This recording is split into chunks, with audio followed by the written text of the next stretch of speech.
تو دو وجوہات ہیں. تو آپ بتاؤ اتنی بڑی وجہ کے ہوتے ہوئے کیا فلسطینی وہ مسجد چھوڑ سکتے ہیں کیا؟ آج ہماری مسجد پہ کوئی شخص آئے, کوئی دوسرے مولوی صاحب آ جائیں کہ میں مسجد پہ قبضہ کرنا چاہتا ہوں,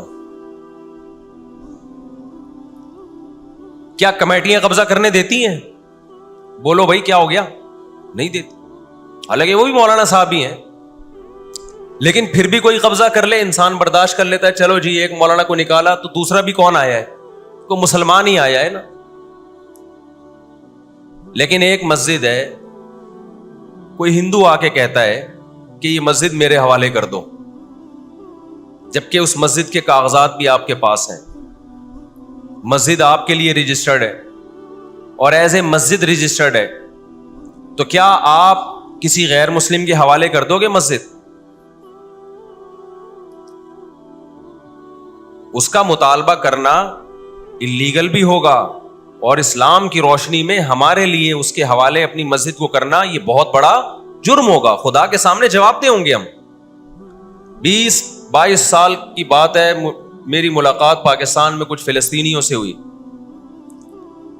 ہم نے ان سے پوچھا کہ کیا کہانی ہے, یہ فلسطین کے حالات کیا؟ انہوں نے کہا ہم کسی قیمت پہ بھی 1 انچ بھی یہودیوں کے حوالے نہیں چھوڑیں گے. لن نترک شبرا للذل, ذلت کے لیے ایک بالش بھی ہم ذلیل ہو کر ایک بالش زمین بھی ان کے حوالے نہیں کریں گے ہم. تو وہ تو کٹنے کے لیے تیار بیٹھا ہے بھائی, وہ تو کٹنے کے لیے تیار بیٹھا ہے. کسی نے بڑی پیاری بات کہی ہے, لوگ کہتے ہیں نا کہ ہم سب فلسطین جو ہے وہ یہودیوں کے کنٹرول میں ہے. بعض لوگ سادہ ہوتے ہیں, بات بڑی گہری کہہ جاتے ہیں. اس نے کہا بات یہ ہے کہ صرف آزاد دنیا میں فلسطین ہی ہے, باقی چاہے وہ مسلم کنٹریز ہوں یا غیر مسلم, سب کس کے کنٹرول میں ہے؟ بولتے کیوں نہیں؟ یہودی کے کنٹرول میں. آزاد تو صرف فلسطینی ہی ہے, وہ کنٹرول میں نہیں آیا. بھی اگر وہ کنٹرول میں آیا ہوتا تو یہ جنگ نہ ہو رہی ہوتی. ابھی کنٹرول میں تو ہم اور آپ ہیں میرے بھائی, اور آپ ان کے کنٹرول میں. 1 ارب سے زیادہ مسلمان ہیں, 1 ارب سے زیادہ, اور یہودی کتنا ہے؟ 1 کروڑ بھی میرا خیال ہے نہیں ہوگا. لیکن یہ 1 ارب سے زیادہ مسلمان کس کے کنٹرول میں ہیں؟ اور میں آپ کی اطلاع کے لیے عرض کروں, اس وقت اسرائیل امریکہ کا غلام نہیں ہے. خوب سمجھ لیں, امریکہ کی گچی کس نے پکڑی ہوئی ہے؟ اسرائیل نے پکڑی ہوئی ہے. انڈیا, اسرائیل انڈیا کا غلام نہیں ہے. انڈیا کی گچی پکڑی ہوئی ہے کس نے؟ گچی سمجھتے ہو؟ گچی یہاں سے پکڑ کے نا بندہ ہل نہ سکے. چھوٹا سا ملک ہے, سازشوں کی وجہ سے, طاقت کی وجہ سے نہیں, مکاریوں اور سازشوں کی وجہ سے دنیا کو کنٹرول میں کیا ہوا ہے. سازشیں کسے کہتے ہیں؟ ایک بہت طاقتور آدمی جو آپ کے کنٹرول میں نہ ہو, آپ اس کے کسی راز پہ مطلع ہو جائیں, اسے کسی برائی میں ڈالیں اور خفیہ ویڈیو بنا لیں آپ, اور بولیں جو میں کہہ رہا ہوں کرتا رہے ورنہ یہ ویڈیو لیک کر دوں گا. وہ انتہائی پاورفل آدمی بھی کنٹرول میں کس کے آ جائے گا؟ ایک انتہائی کمزور آدمی کے کنٹرول میں.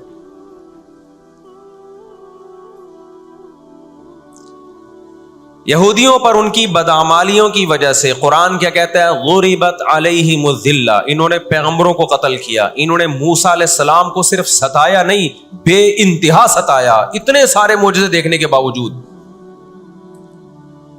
انہوں نے عیسیٰ ابن مریم کو اللہ کا بیٹا کہا, عیسیٰ ابن مریم کو معاذ اللہ ولد الزنا کہا, حالانکہ ان کی اپنی کتابوں میں آج تک عیسیٰ ابن مریم کی گواہی, ان کے نبوت کے علامات موجود ہیں. آپ کو پتہ ہے یہودی مدینہ میں کیوں آباد ہوئے؟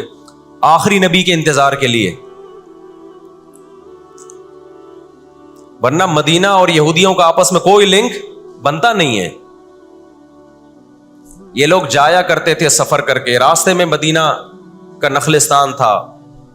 تاریخ کی کتابوں میں لکھا ہے کہ انہوں نے دیکھا کہ آخری نبی محمد صلی اللہ علیہ وسلم جس علاقے میں آئیں گے، نبوت کا اعلان کریں گے، وہ اس تمام علامات اس علاقے میں پائی جاتی ہیں. لیکن نبی صلی اللہ علیہ وسلم کے دنیا میں آنے کے بعد جیسے انہوں نے اپنی کتابوں میں عیسیٰ ابن مریم کا تذکرہ ہونے کے باوجود ان کا انکار کیا حسد اور جیلیسی کی وجہ سے، اسی طرح انہوں نے محمد صلی اللہ علیہ وسلم کی نبوت کا انکار کیا. قرآن کہتا ہے اس کی بیس بھی کیا تھی؟ حسد اور جیلیسی. دیکھو اللہ کا قاعدہ ہے کہ دنیا میں جو حد سے زیادہ آگے نکلنے کی کوشش کرتا ہے نا اپنی اوقات سے زیادہ، حق علی اللہ اللہ یرتفع شیء الا وضعہ. نبی صلی اللہ علیہ وسلم نے فرمایا اللہ نے اپنے اوپر یہ بات لازم کر لی ہے کہ جو چیز بھی حد سے آگے نکلے گی اللہ اس کو زمین پہ گرا دے گا. آج بھی آپ نے دیکھا ہوگا نا بہت سے لوگ ہر وقت میں کرتے کرتے تکبر سے دماغ خراب ہونے لگتا ہے. اللہ کی قدرت حرکت میں آتی اور اللہ ایک ہی دفعہ میں نیچے پٹکتے ہیں اس کو.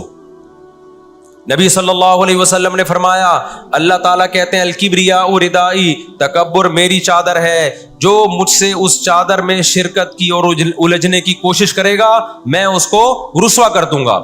یہی 100% یہ معاملہ اللہ نے یہودیوں کے ساتھ کیا ہے.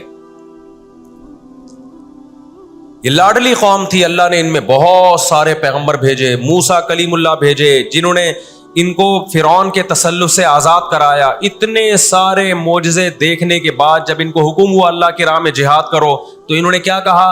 اذهب انت وربک فقاتلا انا ہاہنا قاعدون. اے موسیٰ تو اور تیرا رب جا کے لڑ، ہم یہیں بیٹھ کے تماشا دیکھ رہے ہیں. اللہ نے کیا کیا ہے؟ ابراہیم علیہ السلام کے جو 2 بیٹے تھے نا، ایک اسماعیل اور ایک اسحاق، تو اللہ نے نبوت کہاں شفٹ کر دی؟ اسماعیل علیہ السلام کی اولاد. کہ اب جو آخری پیغمبر آئے گا وہ اسحاق علیہ السلام کی اولاد میں نہیں ہوگا، وہ بنی اسرائیل میں سے نہیں ہوگا. اسرائیل یعقوب علیہ السلام کا لقب ہے، یعقوب علیہ السلام کی اولاد میں نہیں ہوگا. وہ کس کی اولاد میں ہوگا؟ اسماعیل علیہ السلام. ان کے اندر 2 بیماریاں، ایک حسد کہ فلاں کو نعمت کیوں مل رہی ہے، اور ایک دنیا سے محبت. قرآن کہتا ہے یود احدہم لو یعمر الف سنہ، ان میں سے ہر شخص چاہتا ہے کہ کم سے کم اس کی عمر کتنی ہونی چاہیے؟ 1000 سال. اور مسلمان دنیا سے محبت نہیں کرتا. تو آپ بتاؤ 2 ایسی قوموں کا مقابلہ ہو کہ ایک زندہ رہنے کے لیے لڑ رہی ہو اور ایک موت کے لیے لڑ رہی ہو، تو فتح کس کو ملے گی؟ جو موت کے لیے لڑتا ہے.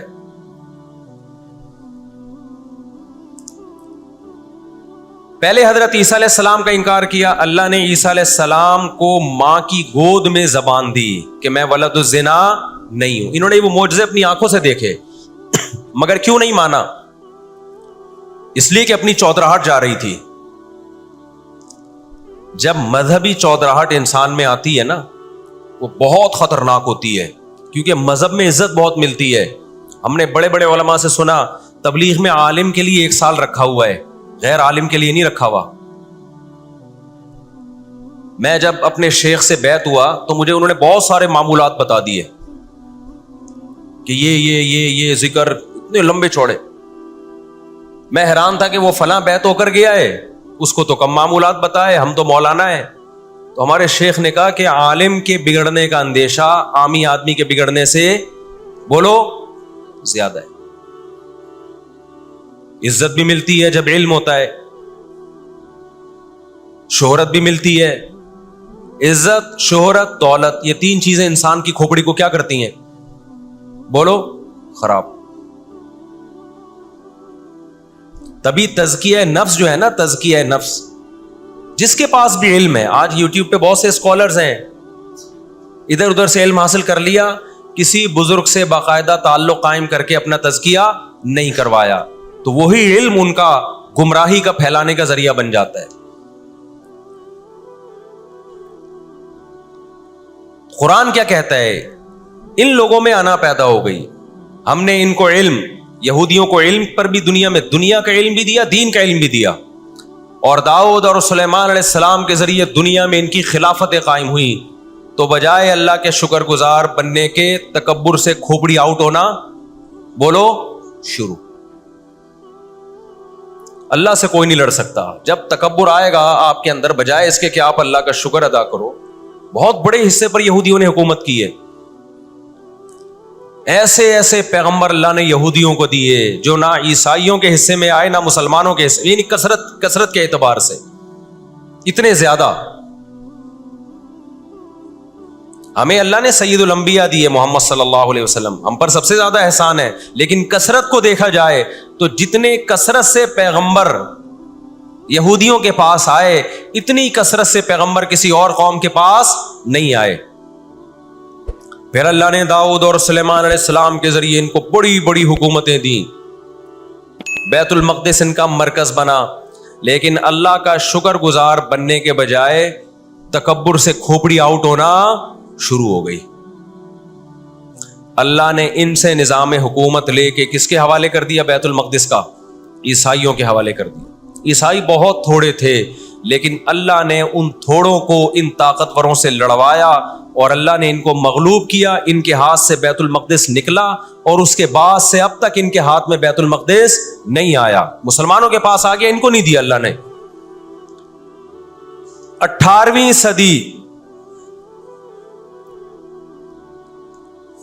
صدی کے شروع میں، 17ویں صدی کے اینڈ میں، سن 1900 کی بات کر رہا ہوں میں، 1901 1902 کی، اس سے بھی کچھ ٹائم پہلے یہ دنیا میں بکھرے ہوئے تھے.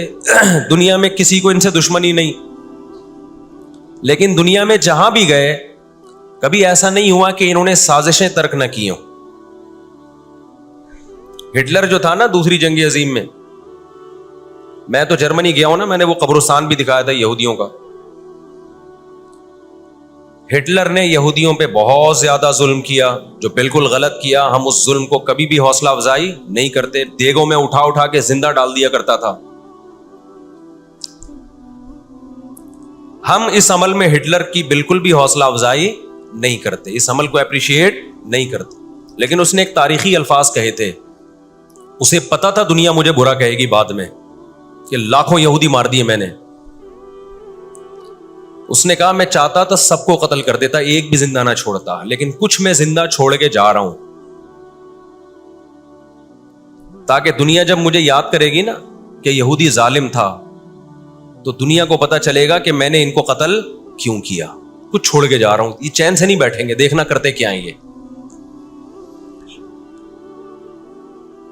آج ہٹلر زندہ ہوتا، ہٹلر اگر آج زندہ ہوتا، دنیا کہتی کہ تو بندہ ٹھیک نہیں تھا لیکن بات ٹھیک کر کے گیا ہے.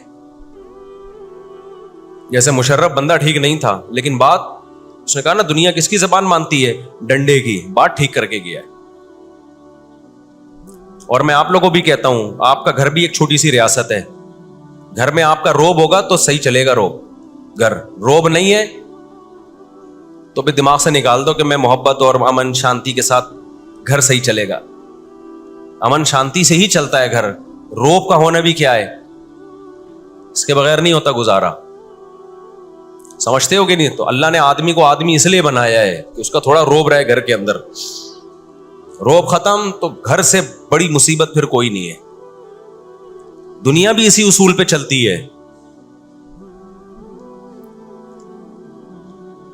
تو 17ویں صدی کے آخر میں ان کو خیال ہوا کہ ہم اتنے سکون سے بیٹھے ہوئے ہیں، اب تک دنیا میں کچھ الٹا پلٹا ہوا کیوں نہیں ہے. ان کو خیال ہوا یہودیوں کو. قرآن نے ان کے بارے میں کیا کہا؟ ضربت علیہم الذلہ، ہم نے ان پر ذلت کو دے مارا ہے. آپ کو پتا ہے کہ یہود کا لفظ اتنی بڑی گالی دنیا کے لیے بن گیا تھا. ایران میں بہت زیادہ یہودی ہیں، پتا ہے آپ کو؟ اسرائیل کے بعد سب سے زیادہ یہودی ایران میں ہے. لیکن انہوں نے اپنا نام ایران میں یہود نہیں رجسٹرڈ کروایا، کلیمی رجسٹرڈ کروایا ہوا ہے موسیٰ کلیم اللہ کی نسبت. کیوں؟ ان کو پتا ہے کہ یہود کا لفظ دنیا میں کیا بن چکا ہے؟ گالی. شرم آئے گی کسی کو بتاتے ہوئے کہ میں یہودی ہوں، اس لیے ایران میں انہوں نے اپنے آپ کو رجسٹرڈ کس نام سے کروایا ہے؟ کلیمی کہتے ہیں ان کو. میں مانتا ہوں سارے یہودی ایسے نہیں ہوتے، میں نے پہلے وضاحت کر دی، ہمیں یہودیوں سے دشمنی نہیں ہے، کیونکہ قرآن جہاں یہودیوں کی برائی بیان کرتا ہے وہاں قرآن یہ بھی کہتا ہے لیسوا سواء، سارے ایک جیسے نہیں ہیں. قرآن اعتدال سے بات کرتا ہے، سارے ایک جیسے نہیں ہیں. لیکن جتنا شر اور فساد اس قوم میں ہے قرآن کہتا ہے کہ اتنا دنیا میں کسی اور قوم میں نہیں ہے. لَتَجِدَنَّ أَشَدَّ النَّاسِ عَدَاوَةً لِلَّذِينَ آمَنُوا الْيَهُودَ. اللہ کہتے ہیں تم مسلمانوں کا سب سے بڑا دشمن دنیا کی جتنی قومیں ہیں ان میں سب سے بڑا دشمن کس کو پاؤ گے؟ یہود کو پاؤ گے. اس کے بعد مشرکین کو پاؤ گے, اور اسلام کے سب سے زیادہ قریب تم کس کو پاؤ گے؟ نصارہ کو, عیسائیوں کو پاؤ گے.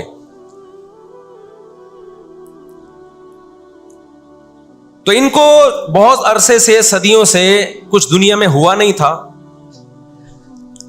تو ان کو بیٹھے بیٹھے پریشانی ہونا شروع ہو گئی.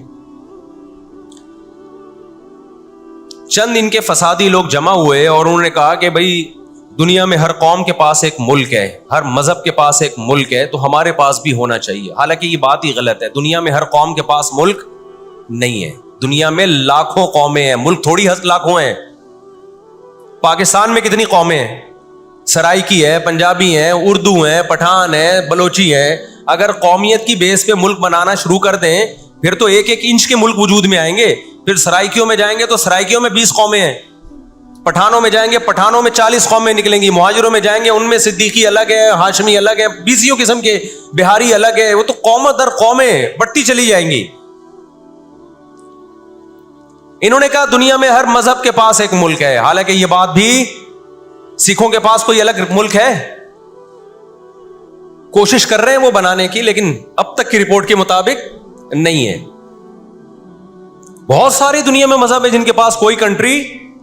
مذہب کی بیس پہ حکومت دنیا میں 3 قوموں نے کی ہے, مذہب کی بیس پہ, جو آسمانی مذاہب ہیں, یہود, عیسائی اور مسلمان.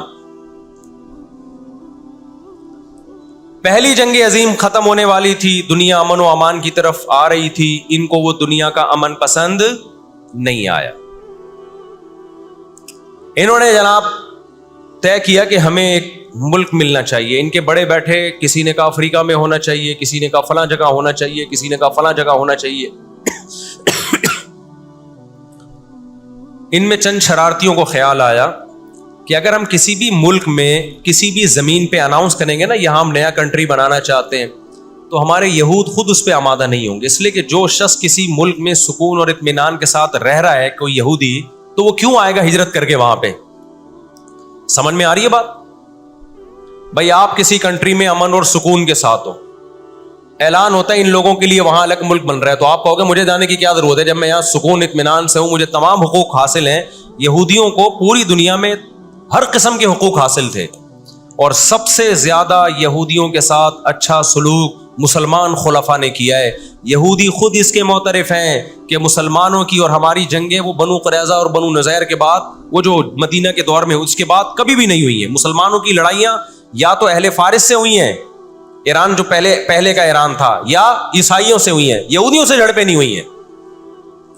تو ان کو خیال ہوا بیٹھے بیٹھے کہ ہمیں الگ ریاست چاہیے. مختلف جگہوں کا سلیکشن ہوا, سب ریجیکٹ ہو گیا. تو صہیونیوں کو خیال آیا کہ اگر ہم بیت المقدس کا نعرہ لگاتے ہیں کہ ہمیں بیت المقدس دوبارہ چاہیے, یہ ہمارے آباء و اجداد کا وطن ہے, تو الگ ریاست کا منجن بہترین طریقے سے بک سکتا ہے.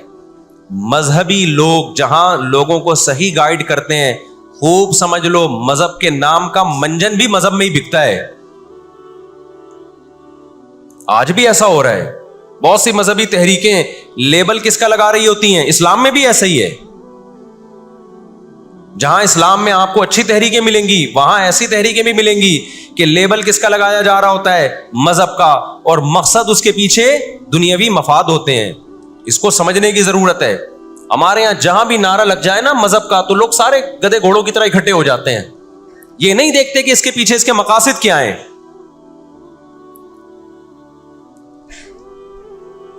تو نعرہ یہ لگایا گیا, اللہ کرے میں جلدی سے مختصر ہسٹری سمیٹ دوں پھر آپ کے سامنے بات رکھوں. نعرہ یہ لگایا گیا کہ چونکہ بیت المقدس ہمارا تھا, یعقوب علیہ السلام, یوسف علیہ السلام, موسیٰ علیہ السلام اور جتنے پیغمبر گزرے, یحییٰ علیہ السلام, زکریا علیہ السلام, ان سب کا مرکز کون سی جگہ ہے؟ ارض مقدس فلسطین. تو فلسطین کے نام پہ پوری دنیا سے یہودیوں کو فلسطین میں جمع کرنا ہمارے لیے پاسبل ہے. مگر یہودی بکھرے ہوئے تھے, ان کے پاس اتنی طاقت نہیں تھی. 2 سازشیں انہوں نے کی ہیں. نمبر 1, تجارت اپنے کنٹرول میں لو. قرآن کہتا ہے وَأَخْذِهِمُ الرِّبَا وَقَدْ نُهُوا عَنْهُ, اللہ نے ان پر سود لینے پر پابندی لگائی تھی.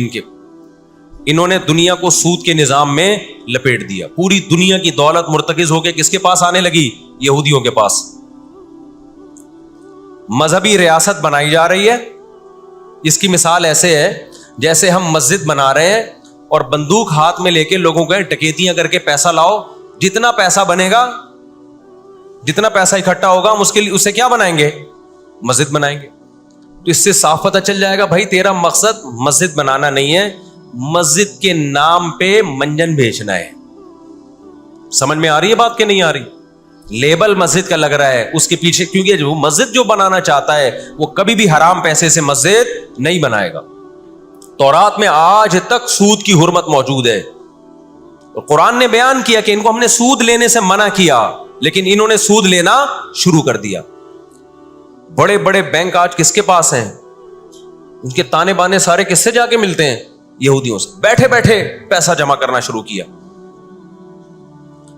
تبھی تو میں کہتا ہوں یہ جو بڑے بڑے جنرل اسٹور بنے ہوئے ہیں نا, مال بنے ہوئے ہیں, جو بینکوں سے سودی قرضہ لے کے کروڑوں روپے پھونک دیتے ہیں, اس کے بجائے نا اپنے ان غریب دکانداروں کے پاس جایا کرو جو اپنے باپ کی کمائی سے, وراثت کے پیسوں سے دکان بنا کے بیٹھے ہوئے ہیں. یہ جو سودی نظام ہے نا, سودی نظام, اس سے دنیا کی دولت مرتکز ہو کے چند ہاتھوں میں جاتی ہے. پھر وہ چند ہاتھ ہی آپ کے باپ بن کے بیٹھتے ہیں دنیا میں. جب سے یہ بڑے بڑے سٹورز بننا شروع ہوئے ہیں, مال بننا شروع ہوئے ہیں, یہ چھوٹے موٹے دکانداروں کی جو حلال کی آمدن تھی, ان کی جو بینکوں سے قرضے نہیں تھے, جو دادے پردادے سے محنت کر کے آ رہے تھے اور اب اتنا جمع کیا کہ ایک دکان بنا لیں, وہ سارے ایک طرف رہ گئے. اور ایک سرمایہ دار اٹھتا ہے بینکوں سے اربوں روپے کا قرضہ لے کے ایک بہت بڑی بلڈنگ بنا دیتا ہے اور بیٹھ کے نوٹ چھاپتا ہے. وہ یہ کون سا ان کی خون پسینے کی کمائی ہوتی ہے؟ تو اس عذاب میں دنیا کو کس نے دھکیلا؟ سودی نظام میں. بولو, یہودی نے دھکیلا ہے. ان کے شاطر دماغ نے کام کیا کہ پوری دنیا کی معیشت کس کے کنٹرول میں لے کر آؤ؟ اپنے کنٹرول میں. آج اگر حاجی, ہم یہاں سے حج کرنے جاتے ہیں نا, میں نے ایک دفعہ سعودی عرب میں کسی سے پوچھا کہ یہودیوں کو یہ کھٹکتا نہیں ہے, اتنے لاکھ لوگ آ رہے ہیں, 40 لاکھ 50 لاکھ لوگ حج کر کے جا رہے ہیں, ان کو کھٹکتا نہیں ہوگا؟ اتنی اللہ نے مسلمانوں کو عزت دی. انہوں نے کہا ان کو نہیں کھٹکتا, یہ چاہتے ہیں کہ 40 لاکھ کے بجائے 80 لاکھ لوگ حج کیا کریں. وجہ اس کی ہے کہ وہاں سارا مال ان کی کمپنیوں کا بکتا ہے. میں سمجھا پا رہا ہوں اپنی بات؟ ساری پروڈکٹ کس کی بکتی ہیں؟ منجن انہی کا بک رہا ہے وہاں بھی. تو چاہتے ہیں 40 لاکھ کے بجائے کتنے لاکھ حج کیا کریں؟ 80 لاکھ حج کیا کریں. اللہ میاں نے حج کا جہاں تذکرہ کیا نا, وہاں تجارت کا بھی تذکرہ کیا ہے.